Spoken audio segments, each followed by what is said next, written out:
Are you looking to expand your aesthetic practice and attract high-quality new patients? Discover the power of digital marketing in growing your practice with a personalized strategy session. Schedule your meeting today by visiting www.businessofesthetics.org/MSM and take the first step towards transforming your practice with the potential of digital marketing. Welcome to another segment of the Business of Aesthetics podcast. I'm Michael Walker, your host for this episode.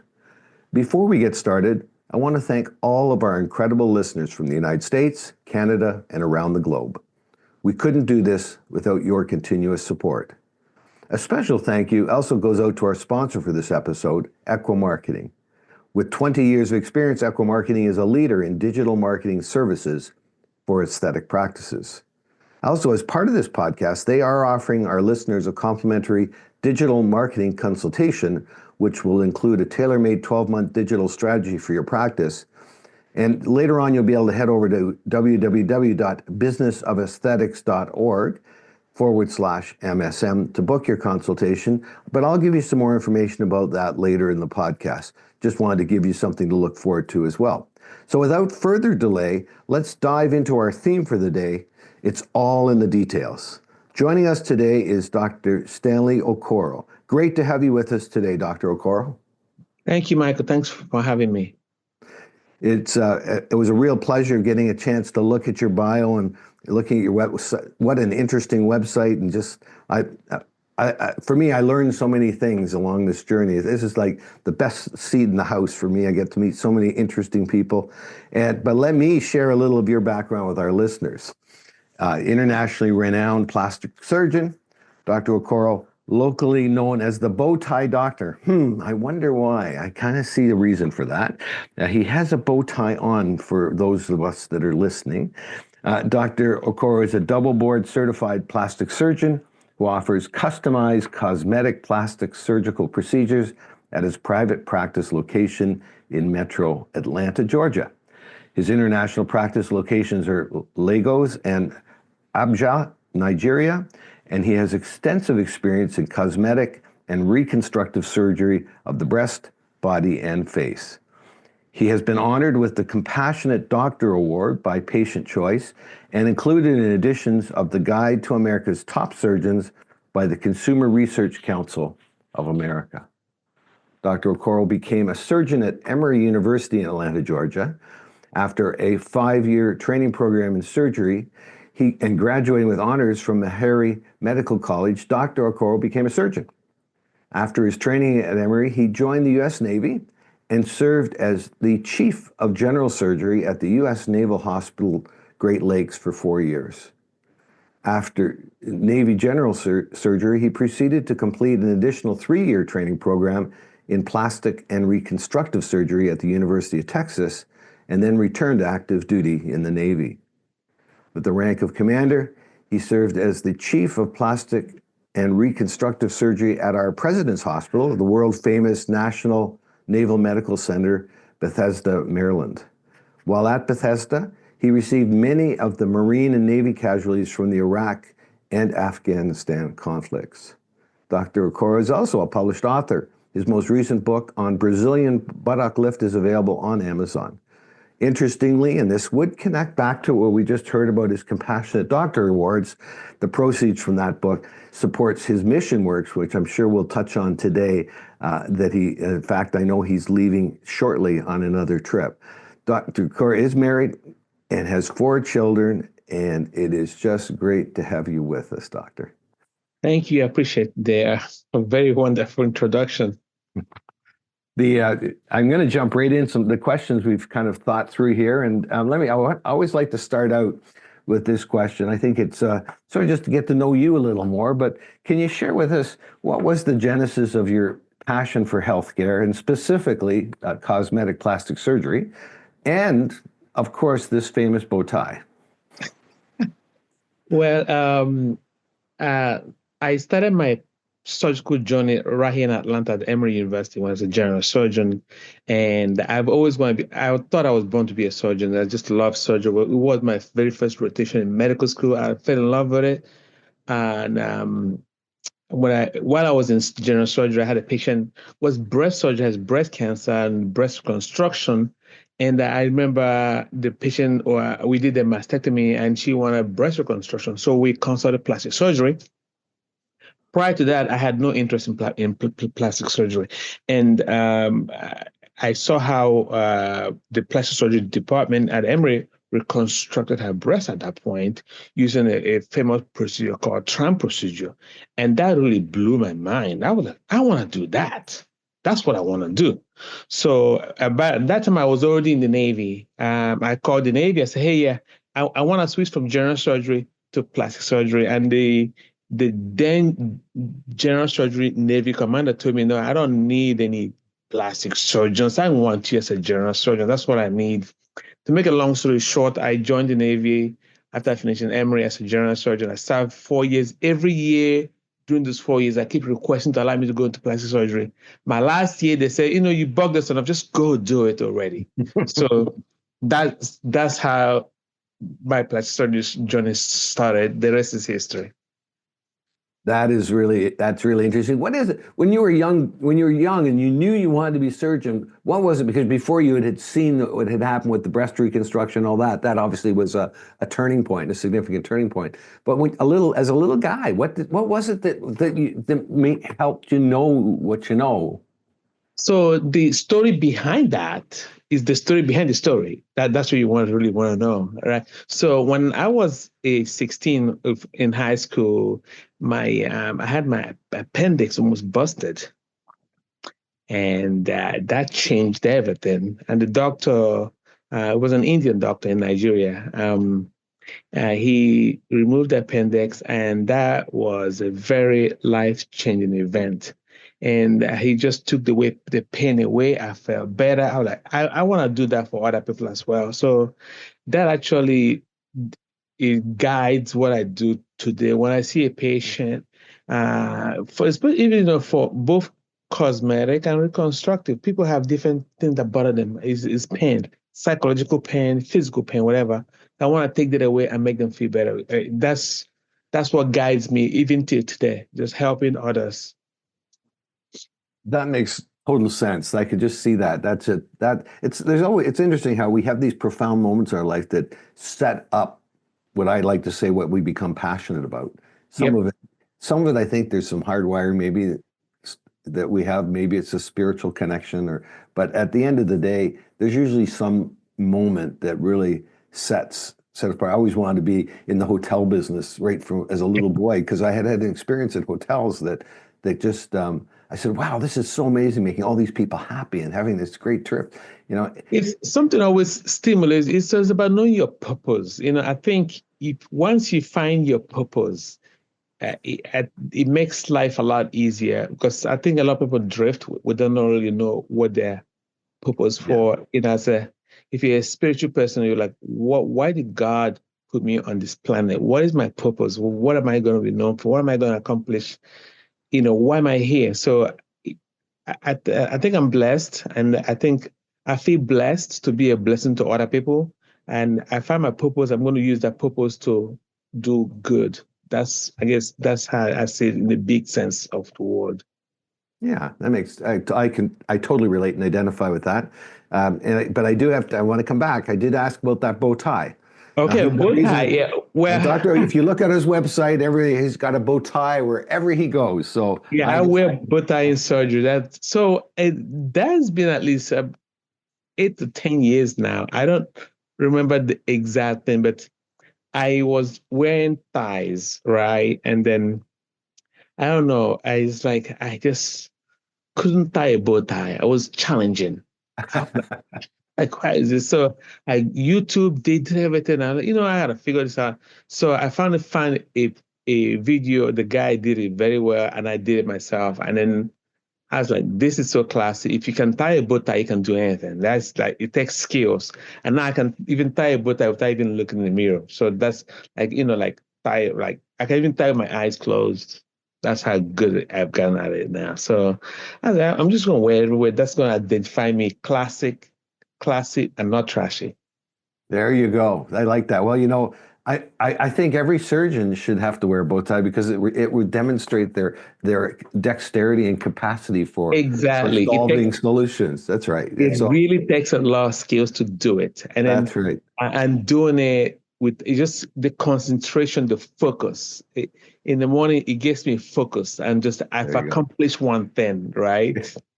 That's why I only had clip-on bow ties. That would explain everything. Hey, you sound still something. It look good on it. Where's your That's book? right. That wasn't Yeah. that was classy, not trash. Exactly. Okay, that's So right. I want to I'd love to hear, and I know our listeners would, is a favorite story on how your work in cosmetic plastic surgery, how your work has had a significant impact on a patient. So there's so many stories. I mean, so many stories. I mean, where do I begin? I have patients that either the face, breast, or body. The one that comes to mind is this patient had I don't know. I'm gonna keep it PG, okay? Okay. um, so much. She's lost so much weight, a loose skin everywhere, hanging over her, up to her thigh, and when skin is on skin, there's all kinds of irritation, and it's a smell. Anyway, to make a long story short, when she came to me, she was crying. She couldn't have relations with her husband and things like that. Everything was just falling down. And after we did the tummy talk and the flow daily and all that stuff that we did, I mean, the confidence is about confidence, and the self-esteem just snapped back at her, right? So that's just one story. Or the a patient with after having children, her breast sagging, she has no confidence, and she doesn't identify herself as a woman anymore because the breasts represent femininity in women, So you lift that up, and then they come to your office dressed looking nice. It's confidence. I think it's if I could use one word to identify what I help people with is with their confidence and self-esteem. That's what cosmetic surgery does for my patients. Yeah, it's interesting. As we were talking earlier, doctor. I'm a leadership coach. I'm an executive coach. I have clients in the medical profession as well as I have athletes and recording artists and things. A real interesting mix. But we develop what we call influential leadership, and the definition of influential leadership is giving somebody something they didn't even know they need or want. And once Mm-hmm. they have it, they can't imagine living without it. Double. And then they can't wait to give it away. Triple them because they want to tell their friends about where they got this incredible confidence and had these successful things. And I think really in your field, that's what you are. You're an influential leader. That's what you're doing. And it's such a beautiful gift. And I think it is confidence for sure, but it's also the ability to inculcate trust in a relationship is huge in Yeah, that. you're absolutely correct. Many of my patients, I do their surgery and they bring their families and friends. I've done daughters, mothers, sisters. They actually call me their family plastic surgeon. So I was going to change my name to family plastic surgery. It's funny. Well, what do you think it is what's your secret sauce that helps build or cultivate or percolate would be a great word. Maybe the old coffee makers or the water percolated up onto the filters. Like, what is your secret sauce, do you think? I think the being honest and transparent to people, I think that transfer, people can feel you. Uh, Mm. when I always tell my patients and my friends, and that also translates to my nonprofit. My life is the cosmetic surgery feeds my reconstructive mission. So I tell my patient, it's not about the money. It's not, it really, I mean, but we need the money to pay for other stuff. So it's about trust and being honest. So I'm here for you. Trust me, right? I, I tell my patients, I mean, we are lucky to have each other because I got your back. I will do everything that is in my power to get you what you desire. And probably just like you said, what you don't even know that you have. I think Exactly. that's the key there. That's it. I think that's the secret sauce is being honest. And like if I'm with a patient, I'm with the patient. No other like you matter. It's about you right now. Nothing else matters. So that's what so one patient at a time. That's nice. I totally relate to that. And I also think that, and I think our listeners can, what I'm hearing is that idea of, in this society, we've become so distracted. It's probably in so many things, whether it's on the phone or other people or things going on for me with ADHD, the squirrel in the tree. The reality is, you have to be intentional. I think it's an important word, intentional with being focused. But it comes from a place, really, I think the word we haven't used is that you have this passion for people or this love for people that helps you just pull into that relationship. I was just saying when, as a mediator, when somebody's yelling at me, things going crazy, I kind of hear it through the lens, well, that's their best expressed cry for help in that moment. How can I help? And I think you're just doing it with your attention and your listening, and then obviously your skills, which are significant. And the question I'd like to go to now is something that I referred to. I was in your bio, and that was you worked with Marine and Navy casualties, and that must have been a very proud and very life-changing experience. I would imagine. The question I have is for you is how do you bridge the physiological and psychological needs of those patients? Yeah, when I was in the U.S. Navy, I served as a general surgeon during the war. I also served as a plastic surgeon during the war in the Navy. So like these people dedicate their life to giving us the freedom that we enjoy today. Just don't even understand what freedom is not free. People give their life. So when it come to me, I was like, okay, the same thing. I connect with them, I get you, and I will do everything in my power to make sure if it's saving a limb or head or body, whatever. It is tough. It's very tough, and sometimes you can't save them because they're already gone before they get to you, and that gets to you too personally, psychologically. So you're gonna have to as a doctor, sometimes you have to remove yourself from the emotion so you can take care of the patient and then take care of the next patient. But it bothers you at home when you get home. You're like, man, I wish I could have gotten this person earlier, or done something to. I wish they survived or whatever. Yeah, it's tough. It's very, very tough. But the majority of the ones that we save and help, those ones give you hope to continue. I think Yeah. that's the key there. It's tough. It's tough. But I enjoyed helping the thousands of people that we helped in the Navy. We as a Navy, we saw Army people came back. They came by our hospital, even if it doesn't matter what branch they are. But I thought Navy was the best, but that's just a different conversation. But we took care of. I mean, there's no question. Is everybody knows Navy medicine is the best medicine. Everyone knows that. But we enjoy taking care of our patients. I mean, it was and they respected you. They did. There was the connection there.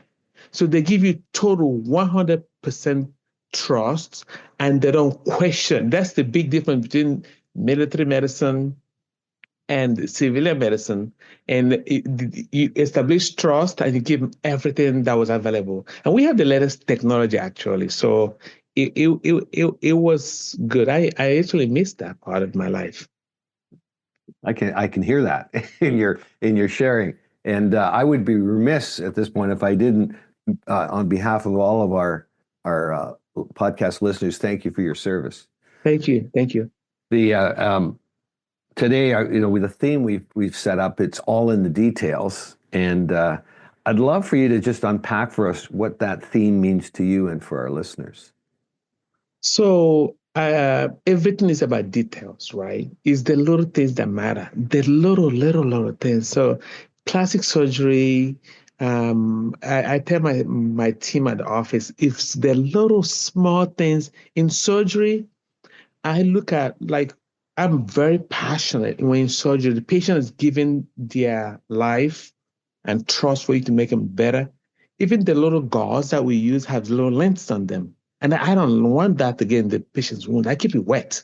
Because when you have it wet, the lint doesn't get in. So, and then the patient doesn't get infection off or something. So it's the little things that matter. The big things are good too. We want to have a good result. The suturing, how you handle the tissue, the skin. So majority of my patients are African American. I have about 60% of my patients are African Americans, and the rest is Caucasian, Asians, and Hispanic stuff. So we have the United Nations of Plastic Surgery. That's what we call ourselves. But for those patients who are prone to keloids or bad scarring, right, is the little things that matter. How you pick up the skin, how you handle it. When you pick up the skin more than twice, you're basically traumatizing the skin. Trauma doesn't heal well. So yeah, the devil is in the details, the little things that matter. That's what that is for us. So when I meet with a patient, is the connect. I want to find out everything. You have a wedding coming up, you have a trip. Are you going to be healed before the trip? So I want to find out everything about my patients, about connection. I got to connect. So the things I tell my patient when they come to see me, I say, forget about everything that you think you know about plastic surgery. I want to know about you first. Because when I find out about you, I want to tailor your surgery to you. This is not a cookie stamp operation. This is non-assembly line. This is about you. So the little things the details are about the patient, their life. What's going on? You just get divorced, or you just turned 50 and you just realize your neck is sagging, or you woke up this morning, you didn't realize that your waistline is getting wider. I mean, there's so many stories. I want to start a story about what we do, like a show of our own. It's crazy what happens in the practice. I kind of hear you.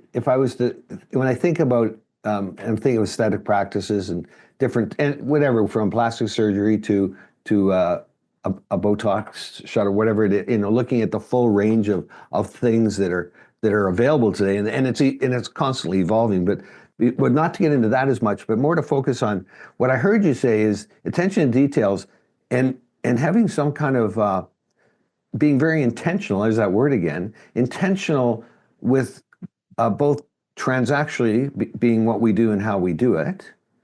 But something you also said was also being intentional relationally about who we are and why we matter. Exactly.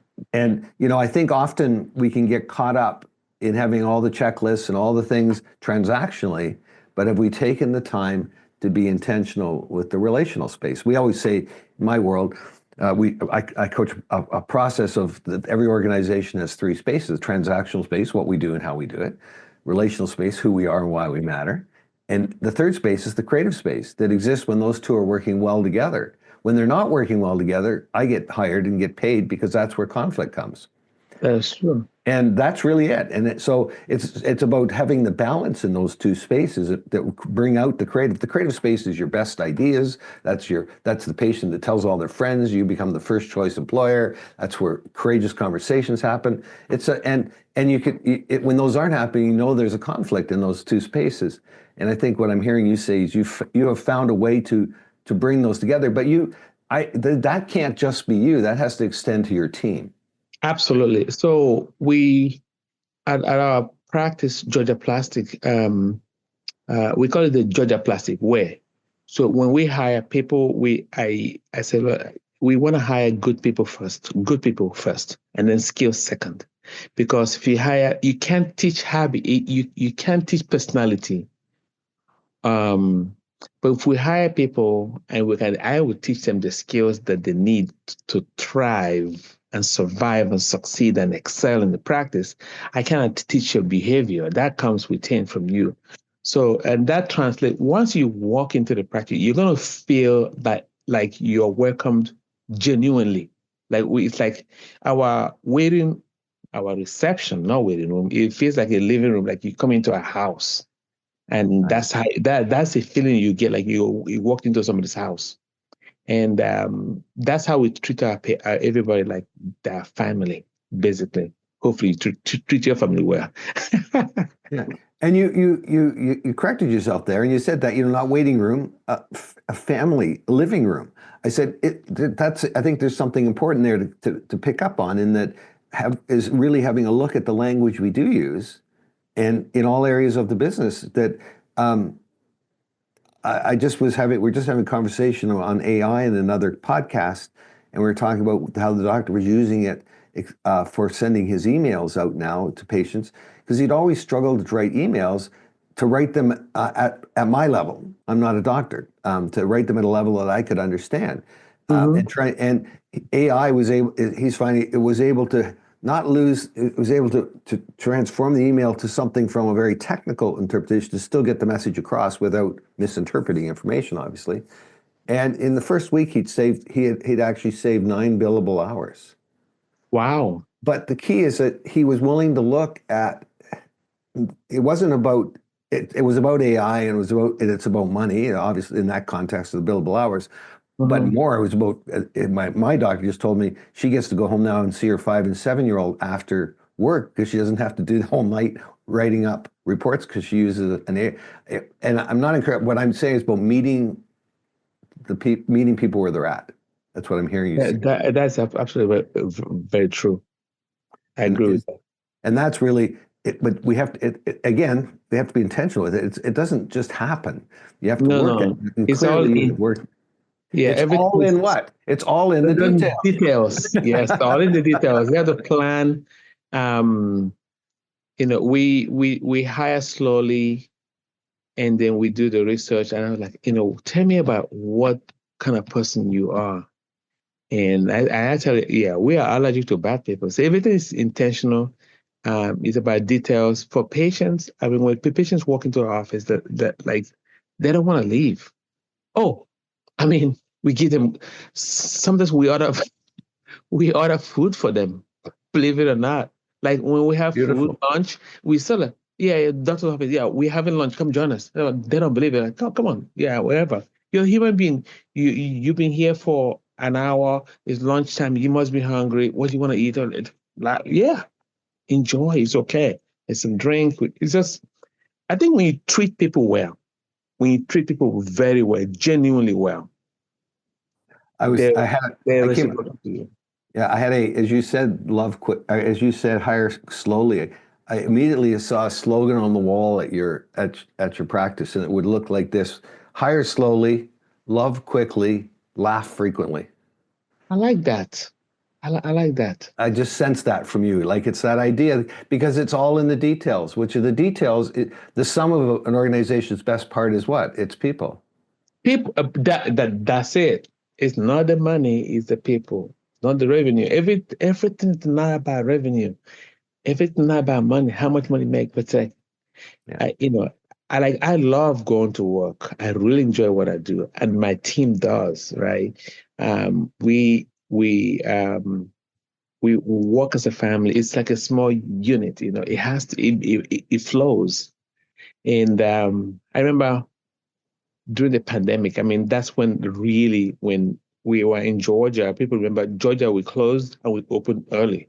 And there was a controversy. But when we closed, of course, we had no work. And I said, well, there's no revenue.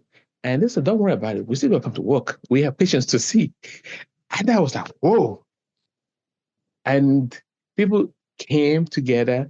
And the people that stayed with us today are still with us, right? They came. And then we just keep going, and I appreciate their loyalty and everything. It was very nice. I enjoyed that time, and it makes almost having tears in your eyes. But you love it. Yeah, that's good. But as we're talking about, it's not about money, but it is about passion, and it is about staying inspired. It is about meeting people where they're at. It's also being moving forward with trends and new development, and absolutely. And every industry has them. They shape the future. Sometimes they hold it back. Sometimes they move it in like AI, move it into a whole new sphere. So, and I know that you've been doing a lot more work around work with coaching and training other doctors. Specifically, I think we're talking about skin tightening.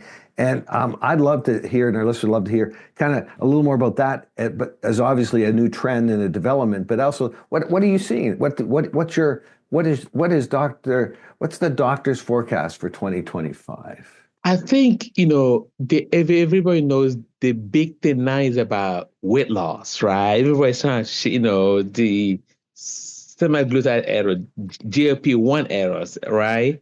So people are losing weight, they're looking great, they're feeling good, but they're having loose skin. So in the last year or two, we've been doing a lot of skin tightening, and without mentioning the name of the company, but they have recognized my work, and then now I'm training a lot of plastic surgeons that you use their equipment.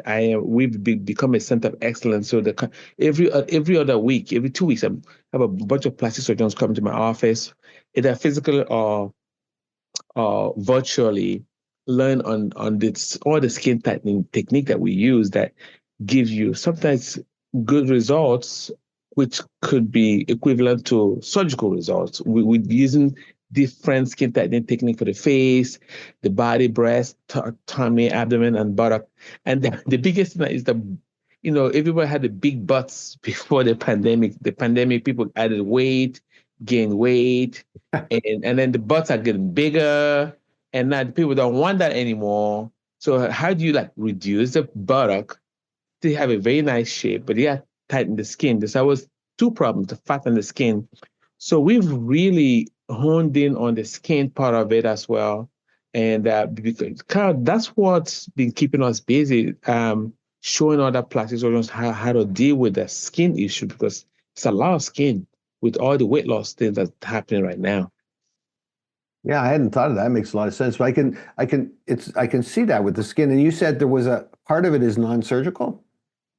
I mean, not well, it's still surgical, but there's not excisional, like a scarless tummy tuck, a scarless breast lift, a scarless back lift, a scarless buttock lift. So where we use radio frequency energy techniques to tighten skin without cutting things off. So that's what I was referring to. And you mentioned, you were talking about, obviously this company you've been working with, and you're recognized as a practice, recognized as being cutting edge and leading some of these trends. As far as technology and its advancement, how do you see that evolving in your practice? Yeah, I mean, this is so every year is getting better with the technology. I always ask myself, what are we going to be doing 100 years from now? Just think about it. And then look back 100 years ago, what were doctors doing then? So we would like to be in the future, obviously, but we're not there yet. So we have to think about what is going to happen. I know 10 years ago, we didn't have some things. Now we have ways to tighten skin without before a patient's come, they have skin hanging over, they have to have a tummy tuck or something like that, right? You do a liposuction, skin sags, but now we're able to do both. And then they look like they had a tummy tuck without a scar. Especially our patients, at least in Atlanta, Georgia area, most of them don't want scars. So that technology is advanced. I'm asking myself, 100 years from now, will somebody ask us, you cut somebody for what? Why would you cut somebody, right? Just imagine 100 years from now, will somebody, and the plastic surgeons from now, like, okay, you go into this machine and it puts all this stuff on your skin, and your skin kind of tightens up, or even prevent your skin from, prevention is better than cure. They put stuff in your skin, or you take a gene therapy, whatever, and your skin is always tight, and there'll be no need for cutting. I think 100 years from now, that could happen. I don't know. I'm just predicting the future. So can we practice that now instead of waiting? I don't know. So. Yeah, that's in my world, as a leadership coach, I try and get people to look at, what do you want your story to be in a year from now, 2 years, 5 years, 100 years is a little far out for us. But the idea of what do you want your story to be? And then the idea of that is, okay, so then let's reverse engineer that. I think if you can reverse engineer, I like history. History is very important. I'm not a historian, but I just like history. Okay, because what someone once said, if you don't know your history, you're doomed to repeat it, right? So looking at medical practice 100 years ago, something like bloodletting, when they draw get your blood out to cure you. Some people died from, you know, that. No, we don't do that anymore, right? At least most of us don't. And now looking at that practice, so what would the practice of plastic surgery be 100 years from now? That's my thinking about how can I reverse engineer what's going to happen in the future. That is, yeah, you're right. It's far away, but I may not be here. But I think if that would get us 10 years, 20 years ahead of time, I think I would be doing okay. Yeah, and it's not, there's a saying, when's the best time to plant a tree? 20 years ago, right? That's right. Next best time today. So again, this comes back to what's one of my favorite words, intentional. How can you be intentional today about, because if you just look at the future and don't do anything, then your system's perfectly designed to achieve the results you get. And so I think I love what you're saying that. I do, I want to though, because you mentioned it a couple times, I mentioned it in your bio, and I know that since I think it's 2003, you've organized and participated in twice yearly volunteer medical and surgical missions to undeveloped countries. Obviously, that's really rewarding. You just made it very clear that a lot of what you do in your practice there helps that happen financially and well, probably from a time, talent, and treasure perspective. I was going to look at it more holistically. Can you share a bit about that with us? Yes, thank you for this. Is a passion of mine is helping others. It really, really is. I said, now I'm just thankful to God that He has blessed me, my family, and I feel I owe my blessings to the world to be a blessing to others who are less fortunate. So one of the things that I was doing since 2003 is organizing medical missions and surgical missions. Not just medical missions, I actually do surgery for free. When you give something for free and it helps somebody else, there's no better reward than that. So I invite my friends. We travel today. We created a foundation. It's called Georgia Plastic Foundation. So we've evolved beyond twice yearly mission. My village has no hospital in my village as we speak. So our foundation we created a foundation in Nigeria, and they have monthly medical mission to give people medications for free. So we hire doctors in Nigeria, and they provide the care for free, counseling for free, medication for free, eyeglasses for free. We do that on a monthly basis now. In addition to that, I go there at least twice a year to do the surgical part of it with my friends. That's I think I I do most of the stuff that I do, so I could do that. Does that make sense? So Totally. everything that I do feeds that. So that's my purpose. So I enjoy what I do as a cosmetic plastic surgeon, but I also love to use my resources from here to feed that. So I feel like I'm uh, robbing Peter to pay Paul. I don't know if that's a right thing to say or not, but it is what it is. I enjoy doing that. I love helping people. I really do. So this April, I'm going with our association, at Nigerian Physicians in America, AMPA. We do once a year medical mission. I would love to see that involved into more than once a year. I heard that I'm one of the co-chairs of the mission for this year, for 2025, while I run other missions concurrently as well. So I spend more time. I call myself a weekend champion now, right? So I work during the week, and on weekends, I do my nonprofit, which is mission organizing, mission running stuff. This is like the command center. So, yeah, I love doing mission. I love traveling. That's what I love to do on my spare time.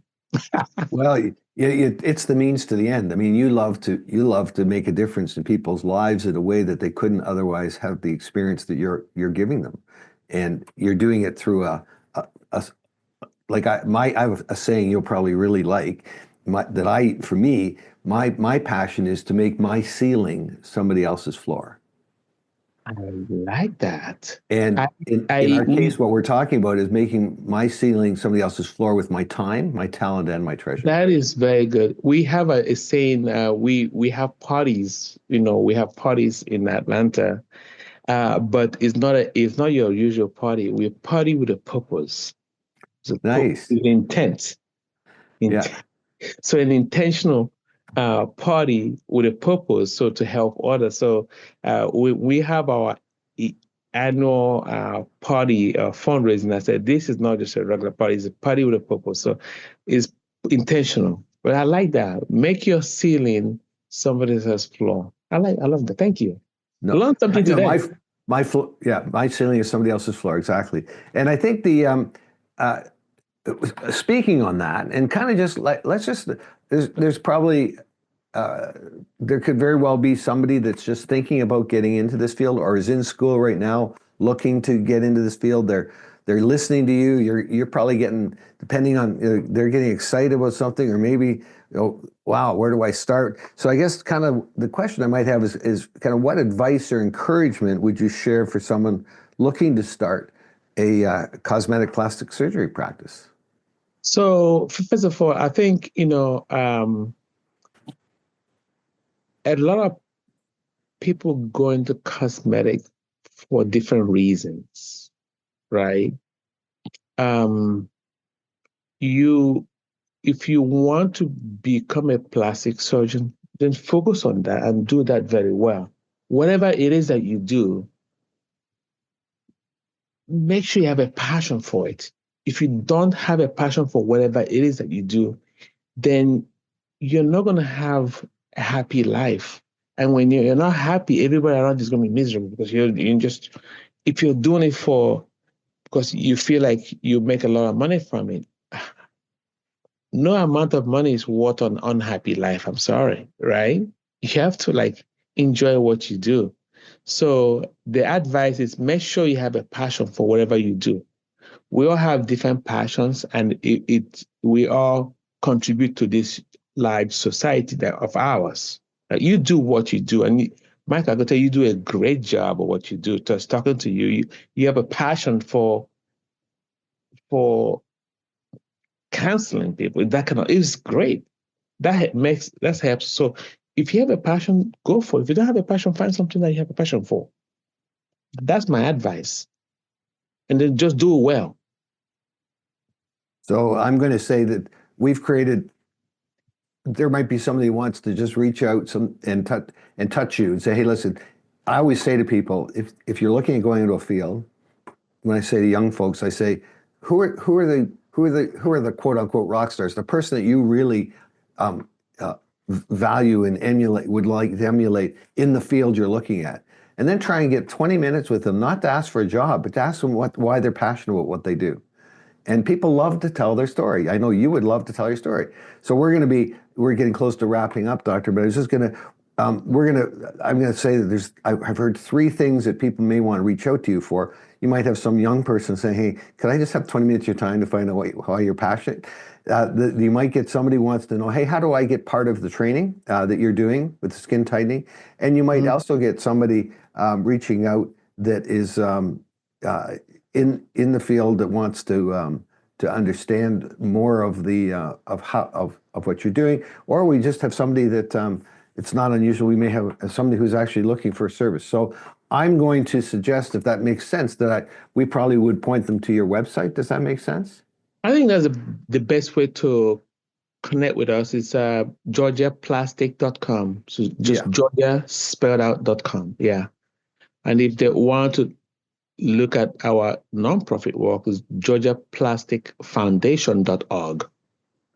Okay, georgiaplasticfoundation.org, or for the foundation work. That was the other thing I thought. Yeah, somebody might want to be part of what you're doing. I think it's awesome to join in. It's like you said something earlier, but we're talking about money and stuff. I said the question that I think has to be asked is success about money or about prosperity? And if it's about money, then we know what that is. But if it's about prosperity, then it's more holistic. It's financial, for sure. It's relational, it's spiritual, it's physical and emotional. And I think that's what you're talking about is find your passion not in your head that's driven by external influences, but in your heart and about who you are and why you matter. I don't think a lot of people think success is about money. But if you think about the richest people in the world, they're always, it's like the experiment with the rat is always running in a circle, trying to run. You never have enough money in this world. And you're never going to, right? Look at all they're always doing stuff to more money. So if you're chasing money as a point, as a success, you're probably not going to have an end point. Success has to do with something having the feeling of achieving something or set of expectations. So for me, success is about putting a smile on somebody's face. I will be successful, and that makes me happy. For me, happiness is my end goal as success, not money. There you go. Well, that is a perfect way for us to wrap up. And it kind of goes back to what is hire slowly, love quickly, laugh frequently. You see, now I knew I was right on the laughing part. Thank Our you. time is coming to an end. And thank you so much, Dr. Okoro, for joining us today and sharing your insight with us and best practices as well. As we talked, you can reach the doctor through georgiaplastic.com, spelt out. And if you have some more questions on that with him, there'll be information as well. Where you watch this, there'll be information in addition for him. I want to take a moment to thank our listeners. We appreciate every one of you. A big thank you also goes out to our sponsor, Equa Marketing, who are experts in digital marketing for aesthetic practices. And speaking of marketing, since they're our sponsor, we like to do a marketing moment. And the one I have for you today is, did you know that Google makes over 3,000 changes a month? I did not know that. It really behooves us to be intentional with developing a monthly update protocol for our website, not only to stay relevant, but to stay in that top percentile of online engagement. And as I talk about marketing, I mentioned to you earlier the free digital marketing consultation that is being made available. I really encourage you to have a look at that. It's being offered by Equa Marketing as something there's no hidden agenda at all. You can go ahead and book it through www.businessofesthetics.org/MSM, Michael S. Michael. And for me, when I have an opportunity like this, because we get some of these and they sometimes feel a little questionable, but I ask myself two questions when considering it. The first question is, what's at risk to accept the offer? Well, in this case, I can tell you it's just your time. The second question, which is probably more significant and important, is what's at risk not to? And I'll leave that one with you. Again, businessofesthetics.org/MSM. If you like our podcast, please share it with your friends and colleagues. What a great opportunity to set someone else up for success. Also, please don't forget to leave us a review. We love reviews, and I'm sure the doctor does as well. Thank you for the privilege of your time. Thank you, Dr. Okoro, for your time, and wishing all of you an amazing and influential week ahead. Michael Walker, till next time.